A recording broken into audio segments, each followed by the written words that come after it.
Let's continue talking about the eye. The eye is divided by the lens into two compartments, one in front of the lens, which has an aqueous fluid, and on behind the lens that's filled with vitreous fluid. And like any other fluid in the body, there is continuous production and filtration of these fluids. If the production increased or the filtration decreased, the amount of fluid will increase, and since the eye is a closed compartment, the pressure inside the eye will also increase, which will affect the neurons in the retina and most importantly will close the blood vessels inside the eye and decrease the blood supply of the retina, which will lead to loss of vision sensation. This condition is called glaucoma. Now, let's talk about the retina. The retina is formed by several layers. The first layer the light hit is called the ganglionic cell layer. The ganglionic cells are big in multipolar neurons, but they don't have photoreceptor abilities. Next there are bipolar neurons, which also do not have photoreceptor ability. Then there is the photoreceptor layer that have both the rods and cones, which are able to detect light and release the neurotransmitter glutamate to start the neuronal signal that carried by the bipolar neurons to the ganglionic cells, which in part will form the action potential that carried by their axons to the central nervous system. In fact, the optic nerve is formed by the axons of the ganglionic cells. In addition to these three vertically arranged layers, the retina has two additional types of cells that spread their axons in horizontal manner and help perform processing of light information at the level of the retina. One is called horizontal cells that spread their axons horizontally and control the synapses between the photoreceptors and the bipolar cells, which help in increasing the resolution of the image by performing lateral inhibition. It also helps performing color processing. The second type is called amacrine cells, which found at the synapses between the bipolar cells and the ganglionic cells, in which they help to detect and process the changes of light intensity and movement. In fact, in some types of ganglionic cells, they only take the information from these types of cells and not directly from the bipolar cells, especially in the peripheral part of the retina. We will talk about this when we describe the types of ganglionic cells later on. Finally, behind the photoreceptor layer is pigmented cell layer. It is composed of epithelial cells which are highly stained with melanin pigment. Its function is to absorb all the extra light to prevent any light from reflecting back on the retina and the photoreceptors and distort the image. In fact, the need for this layer to be directly behind the photoreceptors is the main reason why the retina arranged in this arrangement and the photoreceptor and found deep under other layers. The inner wall of the eye cavity is covered with retina, and that's why it has the ability to detect light and form vision. Nevertheless, there are some variations in different parts.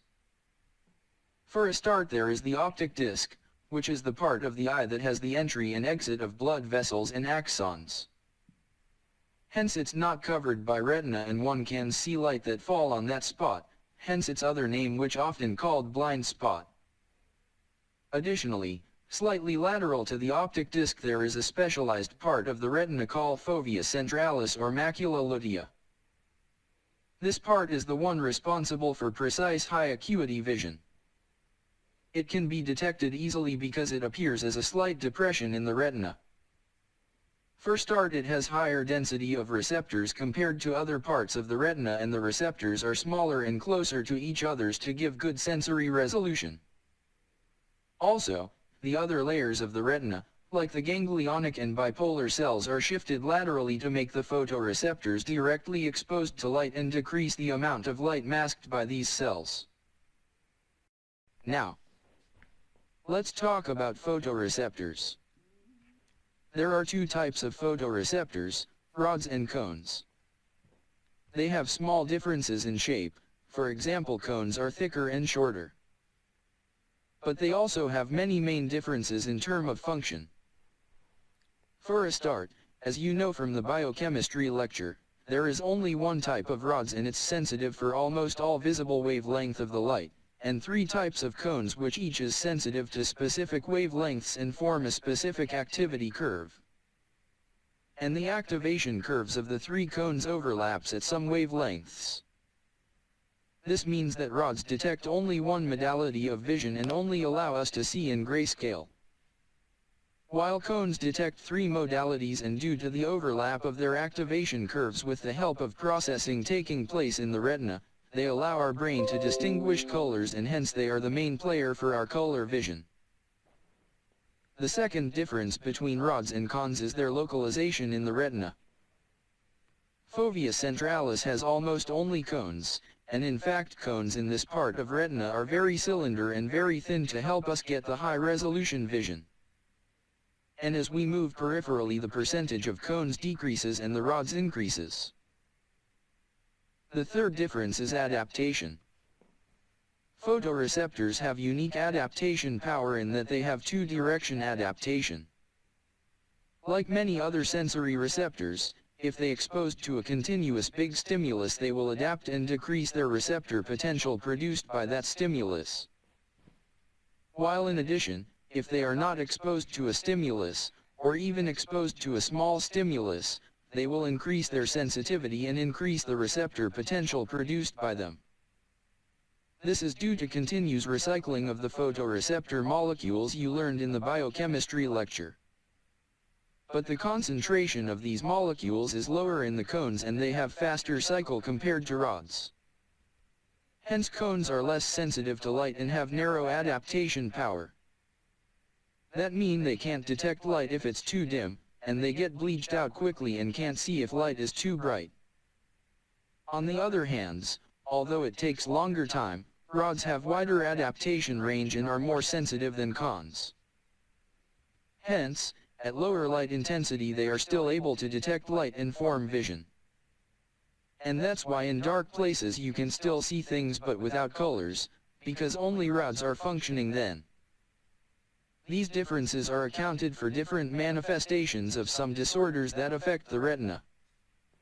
First start, since some of the photoreceptor molecules are formed from vitamin A deficiency will affect the levels of these molecules. And since rods have higher concentration, they will be highly affected, and vitamin A deficiency will lead to decrease their sensitivity and make them not able to detect and function at lower levels of light intensity. And then the patient will be not able to see at low light intensity, which called night blindness. There is also a group of genetic and environmental factors that will lead to the degeneration of cones. Since the macula of the eye is only composed from cones, these disorders will lead to macular degeneration and lead to loss of central high acuity vision. Macular degeneration typically occurs in older people, but in other form of inherited types it can affect kids at early ages, and this form usually called juvenile macular degeneration or Stargardt disease. These patients will have a gradual worsening of vision that may affect one or both eyes. While it does not result in complete blindness, loss of central vision can affect person life, as it can make it hard to read, recognize faces, drive, or perform many of everyday activities. On the other hand, other genetic factors lead and target rods, which lead to rods degeneration and being replaced by dark spots on the retina, and that's why it's called retinitis pigmentosa. Since rods are found in the periphery of the retina, this leads to difficulty in seeing at night, but also to loss of side, peripheral, vision. That's why usually it's called tunnel vision.